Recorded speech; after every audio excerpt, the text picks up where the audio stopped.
Hello students, इस video में हम लोग डिस्कस करेंगे सीबीएसई क्लास 10th साइंस का बायो का एक चैप्टर लाइफ प्रोसेस, इसका पार्ट सेकंड। इसके पार्ट फर्स्ट पे मैं वीडियो बना चुका हूं। अगर आप लोगों ने भी वीडियो नहीं देखी है तो ऊपर आई बटन पर क्लिक करके आप वो वीडियो देख सकते हैं। वीडियो काफ़ी आसान है, आपको ईजिली समझ आ जाएगा, बट वीडियो को बिना स्किप किए पूरी देखना। और मैं गारंटी लेता हूँ इस वीडियो को देखने के बाद में आपको इस टॉपिक से रिलेटेड कोई दूसरी वीडियो देखने की ज़रूरत नहीं पड़ेगी। तो चलिए वीडियो को शुरू करते हैं। इसके पार्ट फर्स्ट में हमने डिस्कस किया था कि न्यूट्रिशन क्या होता है, लाइफ प्रोसेस की डेफिनेशन देखी थी, उसमें न्यूट्रिशन के बारे में समझा था। न्यूट्रिशन के दो टाइप्स बताए थे, autotrophic nutrition and heterotrophic nutrition. उसमें हमने ऑटोट्रोफिक न्यूट्रिशन के बारे में डिस्कस कर लिया था। इस वीडियो में हम बात करेंगे हेट्रोट्रोफिक न्यूट्रिशन से। तो देखिए, heterotrophic nutrition as the name suggest it is compose of two words. Heterotrophic word में दो वर्ड हैं, एक है हेट्रो, सेकेंड है ट्रोफोज। हेट्रो मीन्स होता है अदर एंड ट्रोफोज मीन्स होता है नरिशमेंट। तो जैसा नाम से पता लग रहा है कि ऐसा मोड ऑफ न्यूट्रिशन जिसमें ऑर्गेनिज्म अपना फूड खुद नहीं बना करके किसी दूसरे ऑर्गेनिज्म पर डिपेंड रहता है अपने फूड रिक्वायरमेंट के लिए, इस तरीके के मोड ऑफ न्यूट्रिशन को कहा जाता है हेट्रोट्रोफिक मोड ऑफ न्यूट्रिशन। देखिए, the type of nutrition in which an organism depends on other organism for their food requirements. For example animals, fungi and human. तो इसके एग्जाम्पल है एनिमल, फंजाई और human being. जी हाँ, human being भी एक type का हेट्रोट्रोफ है, क्योंकि ये अपना फूड खुद मैन्युफैक्चर नहीं करता और ये किस पे डिपेंड रहता है, प्लांट्स पे। अल्टीमेटली सभी ऑर्गेनिज्म, ग्रीन प्लांट्स के अलावा सभी ऑर्गेनिज्म ग्रीन प्लांट्स पे डिपेंड रहते हैं, वो चाहे डायरेक्टली हो या इनडायरेक्टली हो। चलिए अब बात करते हैं हेट्रोट्रोफिक मोड ऑफ न्यूट्रिशन को करने वाले ऑर्गेनिज्म को कहा जाता है हेट्रोट्रोफ्स। जैसा कि ऑटोट्रोफिक न्यूट्रिशन को जो करता था ऑर्गेनिज्म वो ऑटोट्रोफ था, और जो हेट्रोट्रोफिक मोड ऑफ न्यूट्रिशन को फॉलो करेगा वो हेट्रोट्रोफ होता है। तो ये सभी organism, animals, fungi and human, ये सभी क्या है, हेट्रोट्रोफ्स। चलिए आगे, टाइप्स ऑफ हेट्रोट्रोफिक न्यूट्रिशन की अब बात करते हैं। हेट्रोट्रोफिक न्यूट्रिशन कितने टाइप का होता है? तो हेट्रोट्रोफिक न्यूट्रिशन 3 टाइप का होता है। It is divided into 3 parts. कौन कौन से 3 टाइप होते हैं, देखते हैं आगे। तो ये 3 टाइप हैं। पहला टाइप है होलोजोइक न्यूट्रिशन, सेकंड टाइप है सेप्रोफिटिक न्यूट्रिशन एंड इसका थर्ड टाइप है पैरासिटिक न्यूट्रिशन। तो पहले बात करते हैं होलोजोइक न्यूट्रिशन की। Animals take in solid food and break down inside the body. तो ऐसा मोड ऑफ न्यूट्रिशन जिसमें एनिमल्स सॉलिड फूड को बॉडी में इंटेक करता है और उस फूड का ब्रेक डाउन होता है उस ऑर्गेनिज्म की बॉडी में। एग्जाम्पल के लिए बात करें तो अमीबा, एनिमल्स इंक्लूडिंग ह्यूमन। तो सभी ऑर्गेनिज्म जिसमें ह्यूमन बीइंग भी शामिल है वो सभी किस टाइप का न्यूट्रिशन फॉलो करते हैं, होलोजोइक, जो कि टाइप है एक हेट्रोट्रोफिक न्यूट्रिशन का। सेकंड न्यूट्रिशन की बात करें तो saprophytic nutrition, organism feed on dead decaying matter. तो ऐसा मोड ऑफ न्यूट्रिशन जिसमें कोई ऑर्गेनिज्म डेड और डिकेइंग मैटर के ऊपर डिपेंड होता है, उनसे अपना न्यूट्रिशन एक्वायर करता है, ऑब्टेन करता है, उस टाइप के न्यूट्रिशन को कहा जाता है saprophytic nutrition. For example fungi. आप लोगों ने देखा होगा कि घर में कई बार कुछ चीज़ें ख़राब हो जाती है, सड़ने गलने लग जाती है, तो उस पर फफूंद लग जाती है। उस फफूंद को या फंजाई जो है वो एग्जाम्पल है सेप्रोफिटिक न्यूट्रिशन का। थर्ड टाइप की बात करते हैं parasitic nutrition. Parasites live inside और outside other organism that is host and derive nutrition from it. अब पैरासिटिक न्यूट्रिशन में क्या होता है, एक ऑर्गेनिज्म जो किसी दूसरे ऑर्गेनिज्म की बॉडी के बाहर या उसकी बॉडी के अंदर रह करके उस ऑर्गेनिज्म से अपना फूड डिराइव करता है, उस टाइप के न्यूट्रिशन को कहा जाता है पैरासिटिक न्यूट्रिशन। और वो ऑर्गेनिज्म जो न्यूट्रिशन लेता है उस ऑर्गेनिज्म को कहा जाता है पैरासाइट, और दूसरा ऑर्गेनिज्म वो जिसके अंदर जो न्यूट्रिशन को देता है उसको कहा जाता है होस्ट। अब ऐसा पैरासाइट 2 टाइप का होता है, एक होता है एक्टोपैरासाइट जो बॉडी के बाहर रहता है, और एक होता है एंडोपैरासाइट जो किसी ऑर्गेनिज्म की बॉडी के अंदर रहता है। अब इसके एग्जांपल की बात की जाए तो एग्जांपल देखिए, कस्क्यूटा एक जो कि एक प्लांट पैरासाइट है, टेपवॉर्म एंड मॉस्किटो। कस्क्यूटा आपने देखा होगा, हिंदी में इसको अमर बेल कहा जाता है। येलो कलर की एक बेल होती है जो कुछ प्लांट्स के ऊपर रह करके उससे अपना न्यूट्रिशन ऑब्टेन करती है, उसको कहा जाता है कस्क्यूटा। सेकंड है टेपवॉर्म। टेपवॉर्म एक ह्यूमन के इंटेस्टाइन का एंडोपेरासाइट है, और मॉस्किटो तो आप जानते ही हो, ये एक्टोपेरासाइट का एक एग्जाम्पल है। आगे देखते हैं how organisms obtain their food. अब हम बात करेंगे कि किस तरीके से ऑर्गेनिम्स फूड को ऑब्टेन करते हैं। पहले बात करते हैं यूनिसेलुलर की। यूनिसेलुलर और single celled organisms food is taken up through the entire surface. तो यूनिसेलुलर ऑर्गेनिज्म जो कि लोअर ऑर्गेनिज्म है या फिर कहें कि सिंगल सेल्ड ऑर्गेनिज्म है, वो अपनी बॉडी की एंटायर सरफेस से, कंप्लीट बॉडी की सरफेस से फूड को ऑब्टेन करते हैं। For example amoeba and paramecium, ये दोनों यूनिसेलुलर ऑर्गेनिज्म हैं। यूनिसेलुलर मतलब जिनकी बॉडी एक ही सेल की बनी हुई होती है। अब इसमें पहले हम देखते हैं न्यूट्रिशन इन अमीबा। अमीबा में किस टाइप का न्यूट्रिशन होता है। देखिए, देखना, अमीबा की स्ट्रक्चर कुछ ऐसी होती है। जब भी अमीबा को अपने आसपास फूड पार्टिकल मिलता है तो ये अपने सेल मेम्ब्रेन को, ये साइड में इसकी सेल मेम्ब्रेन है, सेल मेम्ब्रेन को साइज़ में इंक्रीज़ करता है। इंक्रीज़ करने के बाद में उस फूड पार्टिकल को ट्रैप कर लेता है और दोनों तरफ से अपने सूडोपोडिया को ऐसे अटैच कर लेता है और उस फूड को अपनी बॉडी के अंदर लेता है। फूड अंदर लेने के बाद में फूड के अराउंड एक फूड वैक्यूल बन जाती है, और इस फूड वैक्यूल में कुछ डाइजेस्टिव एंजाइम्स सिक्रिएट होते हैं जिससे वो फूड डाइजेस्ट हो जाता है, और ये डाइजेस्टेड फूड अमीबा की पूरी बॉडी में, या यूँ कहें कि साइटोप्लाज्म में डिस्ट्रीब्यूट कर दिया जाता है। तो फूड डाइजेस्ट होने के बाद में ऐसा नहीं है कि कंप्लीट फूड डाइजेस्ट हो गया, अभी भी कुछ पार्ट ऐसा होता है जो डाइजेस्ट नहीं होता है। उस अनडाइजेस्टेड फूड पार्ट को अमीबा अपने किसी भी सरफेस से रप्चर करके सेल मेम्ब्रेन को उस अनडाइजेस्टेड फूड पार्टिकल को बॉडी से बाहर निकाल देता है। तो इस तरीके से अमीबा में न्यूट्रिशन होता है। अब देखिए, कुछ स्टेप्स मैंने यहाँ पे आपको इजी एक्सप्लेन करने के लिए कुछ स्टेप्स के अंदर इसके न्यूट्रिशन को एक्सप्लेन किया है, जो आपको काफ़ी इजीली समझ आ जाएगा। देखिए, अमीबा को जब फूड पार्टिकल मिलता है तो अपने सूडोपोडिया इंक्रीज़ करता है। सूडोपोडिया क्या है? Extension of cell membrane. Cell membrane के एक्सटेंशन से अपने सूडोपोडिया इंक्रीज़ करता है, फूड को कैप्चर करता है, फूड को टेक इन करता है, अपनी बॉडी के अंदर लेता है, जिससे फूड वैक्यूल बनती है। फूड वैक्यूल के अंदर डाइजेस्टिव एंजाइम सिक्रिएट होते हैं जिससे वो फूड डाइजेस्ट होगा फूड वैक्यूल के अंदर, और डाइजेशन होने के बाद में उस डाइजेस्टेड फूड को डिफ्यूज़ करके कंप्लीट साइटोप्लाज्म में, या कहें कि कंप्लीट बॉडी के अंदर डिस्ट्रीब्यूट कर दिया जाता है। और उसके बाद में जो अनडाइजेस्टेड फूड पार्टिकल जो बचता है उसको बॉडी की सरफेस पे मूव करके बॉडी से बाहर निकाल दिया जाता है। अब देखते हैं nutrition in paramecium.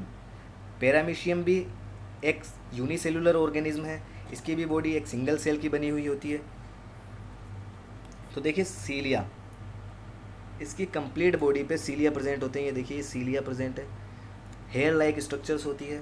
Take in food at a specific spot. इसको जब भी कभी अपने सराउंड फूड दिखाई देता है तो इसके सभी सीलिया कोऑर्डिनेट करके उस फूड को बॉडी के अंदर ले जाने में हेल्प करते हैं, और वो एक पर्टिकुलर पार्ट से फूड एंटर करता है जिसको कहा जाता है ओरल ग्रूव या वेस्टिब्यूल। बाकी की स्टेप्स सिमिलर वैसी ही है, जिसमें फूड वैक्यूल बनेगी, फूड वैक्यूल के बाद में डाइजेशन होगा, और डाइजेशन के बाद में एक दूसरा पार्ट होता है जिससे अनडाइजेस्टेड फूड पार्टिकल बाहर निकाल दिया जाता है, जिसको कहा जाता है anal pore.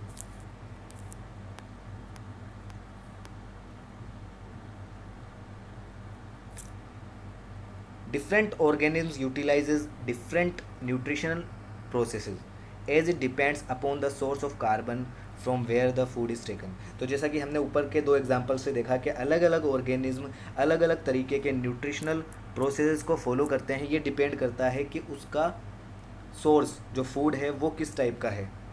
But generally 5 steps होती है न्यूट्रिशन की, वो देखते हैं 5 स्टेप्स कौन कौन सी होती है।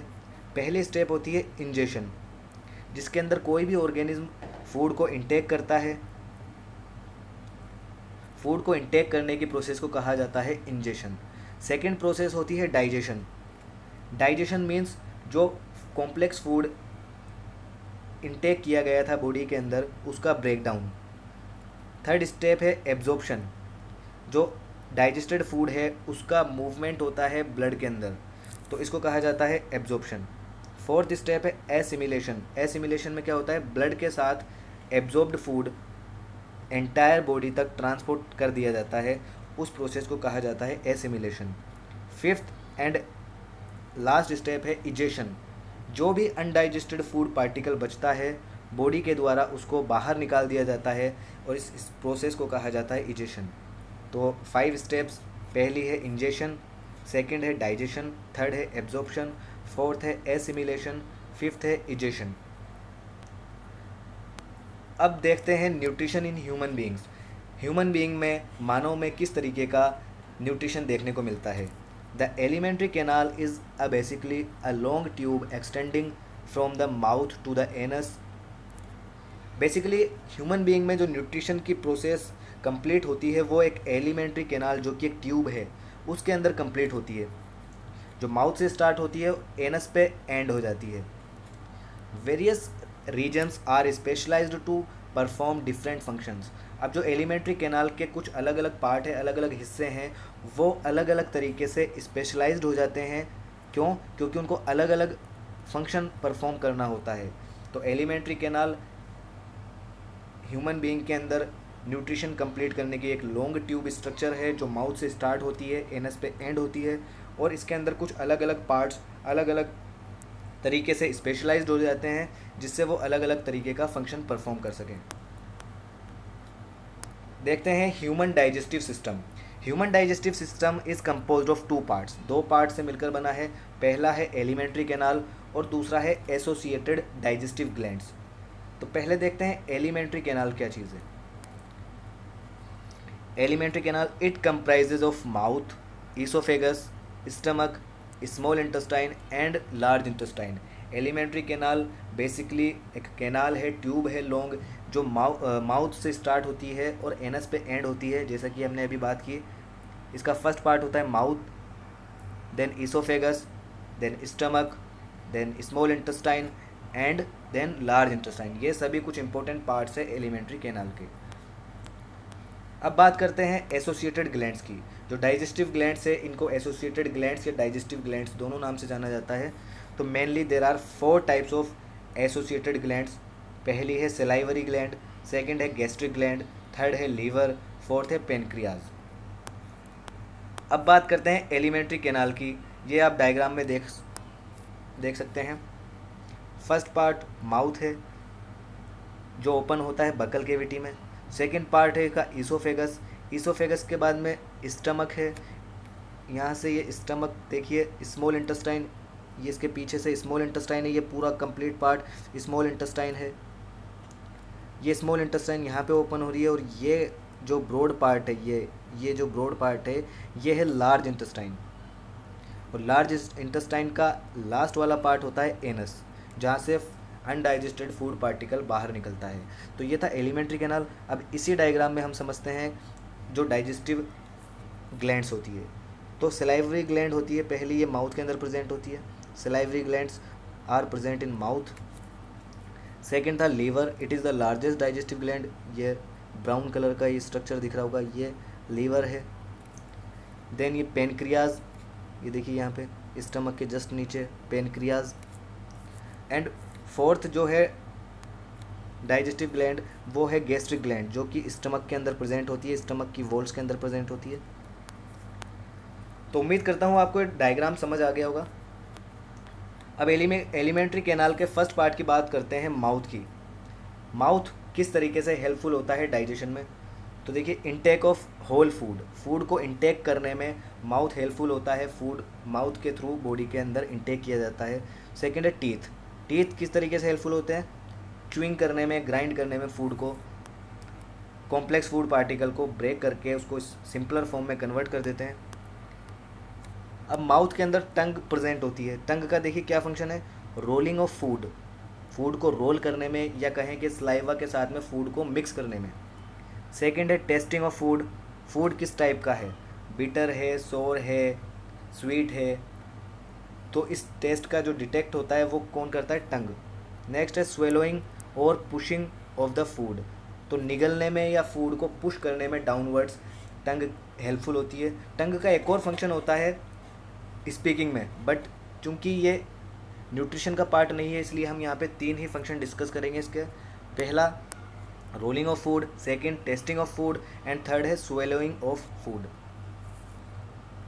अब बात करते हैं सलाइवरी ग्लैंड की। माउथ के अंदर सलाइवरी ग्लैंड प्रेजेंट होती है जो सलाइवा का सीक्रेट करती है।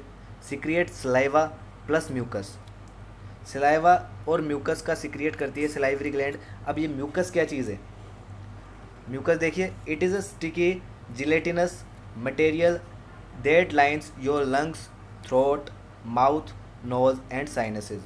तो जो म्यूकस है वो एक स्टिकी सब्सटेंस है जो आपके कुछ इंटरनल ऑर्गन जैसे कि lungs, throat, mouth, nose and sinus को कवर करके रखती है, प्रोटेक्ट करती है, ताकि कोई माइक्रोब या कोई डस्ट पार्टिकल बॉडी के अंदर एंटर ना हो पाए। एंड इसका सेकंड फंक्शन है starch is converted into glucose by saliva. तो जो सलाइवा है उसका फंक्शन क्या है, स्टार्च को कन्वर्ट करना माल्टोज में, और सलाइवा में एक एंजाइम प्रेजेंट होता है जिसे कहा जाता है सलाइवरी अमाइलेज, और ये किस पे एक्ट करता है, स्टार्च पे, जो कि एक कार्बोहाइड्रेट है। माउथ का नेक्स्ट पार्ट है ईसोफेगस। देखिए ईसोफेगस में taking food from mouth to stomach by peristaltic movement, contraction and expansion of muscles of the oesophagus. तो ईसोफेगस एक लॉन्ग ट्यूब लाइक स्ट्रक्चर है, जैसा अभी हमने डायग्राम में देखा था। ये क्या करती है, फूड को माउथ से लेकर के स्टमक के अंदर ट्रांसपोर्ट करने का काम करती है, और वो भी किस तरीके, एक स्पेशल मूवमेंट होता है उसमें जिसको कहा जाता है पेरिस्टाल्टिक मूवमेंट। फॉर एग्जांपल ये ट्यूब है, ईसोफेगस है, यहाँ पे जब फूड नीचे ट्रांसपोर्ट होगा तो पेरिस्टाल्टिक मूवमेंट से होगा, मतलब कि इसमें ऊपर वाले पार्ट में कॉन्ट्रैक्ट होता है और नीचे वाले पार्ट में रिलैक्सेशन होता है। तो एक कॉन्ट्रैक्शन एंड एक्सपेंशन से ये फूड नीचे की तरफ मूव करता जाता है, और इस मूवमेंट को कहा जाता है पेरिस्टाल्टिक मूवमेंट। एलिमेंट्री कैनाल का नेक्स्ट पार्ट है stomach. Gastric glands present in the stomach secrets gastric juice. Stomach जो है वो एक ब्रॉड पार्ट है एलिमेंट्री कैनाल का, जहाँ पे गैस्ट्रिक ग्लैंड्स प्रेजेंट होती है, और ये गैस्ट्रिक ग्लैंड्स एक स्पेशल टाइप के जूस का सिक्रीशन करती है, उसे कहा जाता है गैस्ट्रिक जूस। अब देखिए गैस्ट्रिक जूस में आखिर क्या होता है, तो गैस्ट्रिक जूस में 3 टाइप के केमिकल्स प्रेजेंट होते हैं। पहला है पेप्सिन, सेकंड है HCl, थर्ड है म्यूकस। पहले देखें पेप्सिन क्या फंक्शन करता है। पेप्सिन का फंक्शन होता है प्रोटीन को ब्रेक डाउन करने का। जो फूड पार्टिकल में प्रोटीन वाला पार्ट होता है उसको पेप्सिन, याद करने का तरीका देखिए, P for pepsin, P for protein. तो पेप्सिन ब्रेक डाउन करता है प्रोटीन को। HCl हाइड्रोक्लोरिक एसिड, जैसा कि आपको पता है एक एसिड है, तो क्या करेगा, एसिडिक मीडियम क्रिएट करेगा। क्यों करेगा, ताकि जो पेप्सिन है वो एक्ट कर सके, क्योंकि पेप्सिन की क्वालिटी होती है कि पेप्सिन एसिडिक मीडियम में ही अपना इफ़ेक्ट शो करता है। तो HCl मीडियम एसिडिक मीडियम इसलिए बनाता है ताकि पेप्सिन प्रोटीन को ब्रेक डाउन कर सके और एक्टिव तरीके से अपना रोल प्ले कर सके। थर्ड है म्यूकस। अब ये म्यूकस क्यों रिलीज़ होती है, अब जब देखिए HCl जब रिलीज़ होगा, ये हाईली कंसनट्रेटेड एक एसिड है, तो स्टमक की इनर वॉल को हार्म हो सकता है इससे, क्योंकि एसिड है, इनर वॉल को हार्म ना हो इसलिए म्यूकस रिलीज़ की जाती है, और ये म्यूकस इनर लाइनिंग को प्रोटेक्ट करती है स्टमक की। अब आगे बात करते हैं स्मॉल इंटेस्टाइन की। The small intestine is the site of the complete digestion of carbohydrate, protein and fats. अभी तक हमने देखा कि थोड़ा सा डाइजेशन हो रहा था माउथ में, थोड़ा डाइजेशन हुआ स्टमक में, बट स्मॉल इंटेस्टाइन एक ऐसा पार्ट है जहाँ पर कंप्लीट डाइजेशन एंड कंप्लीट नहीं, ऑलमोस्ट कंप्लीट एब्जॉर्प्शन होता है। तो डाइजेशन कंप्लीट होगा यहाँ पे कार्बोहाइड्रेट का, प्रोटीन का एंड फैट्स का। Walls of small intestine secrets intestinal juice. अब जैसे गैस्ट्रिक ग्लैंड जो थी वो स्टमक में प्रेजेंट थी, वैसे ही कुछ इंटेस्टिनल वॉल है, वो इंटेस्टिनल वॉल इंटेस्टिनल जूस का सिक्रिएशन करती है। अब देखिए कुछ स्मॉल इंटेस्टाइन के इनर वॉल पे कुछ small small finger like projections होते हैं जिन्हें कहा जाता है villi. It has villi finger like projection which helps in the absorption of food into blood. इसकी इनर साइड्स पे विलाई प्रेजेंट होती है जो फिंगर लाइक प्रोजेक्शन है और जो सरफेस एरिया को इंक्रीज करती है और एब्जॉर्प्शन में हेल्पफुल होती है. It receives the secretion of the liver and pancreas. अभी हमने बात की थी कि लीवर और पेनक्रियाज दो डाइजेस्टिव ग्लैंड्स हैं. इनके जो सिक्रिएशन होंगे वो भी स्मॉल इंटेस्टाइन के अंदर आ जाते हैं. तो स्मॉल इंटेस्टाइन उन दोनों सिक्रिएशन को रिसीव करती है. Liver secretes bile juice that stores in the gall bladder temporarily. अब लीवर क्या करता है? लीवर सिक्रिएट करता है बाइल जूस, बट बनते ही स्मॉल इंटेस्टाइन के अंदर नहीं आता. वो बनने के बाद में वो टेम्परेरीली गोल ब्लैडर के अंदर स्टोर होता है और फिर जब उसकी नीड होती है तब वो स्मॉल इंटेस्टाइन के अंदर ट्रांसपोर्ट कर दिया जाता है. अब ये बाइल जूस का क्या फंक्शन है तो देखते हैं. Bile juice perform two functions. तो मेनली दो फंक्शंस परफॉर्म करता है बाइल जूस. कौन कौन से? Breaks the larger fat globule. तो फूड के अंदर फैट वाले पार्ट को ब्रेक करता है और लार्ज पार्ट से उसको स्मॉल स्मॉल पीसेस में ब्रेक कर देता है. It is called emulsification of fat. अब ये फैट का स्मॉल स्मॉल पीसेस के अंदर ब्रेक डाउन होना, इस प्रोसेस को कहा जाता है इमल्सिफिकेशन ऑफ फैट. ये पहला फंक्शन था. सेकंड फंक्शन देखिए, makes the food alkaline so that pancreatic amylase can act on food. अभी हमने बात की थी कि गैस्ट्रिक या स्टमक के अंदर जो फूड था वो एसिडिक था, बट जब वो स्मॉल इंटेस्टाइन के अंदर आता है तो उसको एल्केलाइन कर दिया जाता है. और वो एल्केलाइन कौन करता है? Bile juice. क्यों? क्योंकि जो पेनक्रियाटिक अमाइलेज है ये एक एंजाइम है, पेनक्रियाटिक जूस के अंदर प्रेजेंट होता है. आगे हम बात करेंगे. तो पेनक्रियाटिक जूस जो है या पेनक्रियाटिक अमाइलेज जो है वो फूड के ऊपर एक्ट करे, इसलिए इसको बेसिक मीडियम की नीड होती है. और ये बेसिक मीडियम कौन प्रोवाइड करता है? Bile juice. तो बाइल जूस के दो फंक्शन हो गए, एक तो इमल्सिफिकेशन ऑफ फैट और एक एल्केलाइन मीडियम क्रिएट करना. The pancreas secretes pancreatic juice which contains following enzymes. अब देखिए पेनक्रियाज जो है वो पेनक्रियाटिक जूस सीक्रिएट करता है जिसमें 3 टाइप के एंजाइम्स होते हैं. पहला है ट्रिप्सिन, सेकंड है लाइपेज एंड थर्ड है पेनक्रियाटिक अमाइलेज. इन तीनों के अलग अलग फंक्शंस होते हैं. देखिए कौन किसको डाइजेस्ट करता है. ट्रिप्सिन डाइजेस्ट करता है प्रोटीन को, लाइपेज डाइजेस्ट करता है फैट को, या यूँ कहें इमल्सिफाई करता है फैट को. थर्ड है पेनक्रियाटिक अमाइलेज. तो पेनक्रियाटिक अमाइलेज डाइजेस्ट करता है कार्बोहाइड्रेट को. एक अमाइलेज सेलाइवरी अमाइलेज था जो माउथ में सेलाइवा में प्रेजेंट था, एक पेनक्रियाटिक अमाइलेज में है, एक पेनक्रियाटिक जूस में है. 2 टाइप के अमाइलेज हैं. दोनों कार्बोहाइड्रेट पे, थोड़ा सा कार्बोहाइड्रेट माउथ के अंदर पार्शियली डाइजेस्ट हो जाता है, बट कम्प्लीटली डाइजेस्ट वो स्मॉल इंटेस्टाइन के अंदर आके होता है. ऐसा ही जो प्रोटीन है वो हाफ डाइजेस्ट हो जाता है स्टमक के अंदर और कंप्लीट डाइजेस्ट होता है स्मॉल इंटेस्टाइन के अंदर आके. ऐसे ही फैट के ऊपर 2 फैक्टर फंक्शन परफॉर्म करते हैं डाइजेशन के लिए. कौन कौन? एक तो लाइपेज, और लाइपेज से पहले एक था बाइल जूस. इस तरीके से कंप्लीट फूड, कॉम्प्लेक्स फूड का डाइजेशन हो जाता है. और देखते हैं कौन सा पार्ट किस में कन्वर्ट होता है. तो पहले बात करते हैं कार्बोहाइड्रेट की. कार्बोहाइड्रेट डाइजेस्ट होकर के ग्लूकोज में कन्वर्ट होता है. फैट डाइजेस्ट होकर के फैटी एसिड एंड ग्लिसरॉल में कन्वर्ट होता है. प्रोटीन डाइजेस्ट होकर के एमिनो एसिड्स में कन्वर्ट होता है. अब ये जो सिंपलर सब्सटेंसेस हैं इसको एब्जॉर्ब किया जा सकता है. इन सभी को, ये सारे के सारे कॉम्प्लेक्स थे, इनको डायरेक्टली एब्जॉर्ब नहीं किया जा सकता था, इसलिए इनको ब्रेक डाउन किया जाता है सिंपलर फॉर्म में ताकि इसको बॉडी इजीली एब्जॉर्ब कर सके. अब ये डाइजेशन के बाद में एक प्रोसेस आती है absorption. Villi absorbs this digested food and transfers it to the blood stream.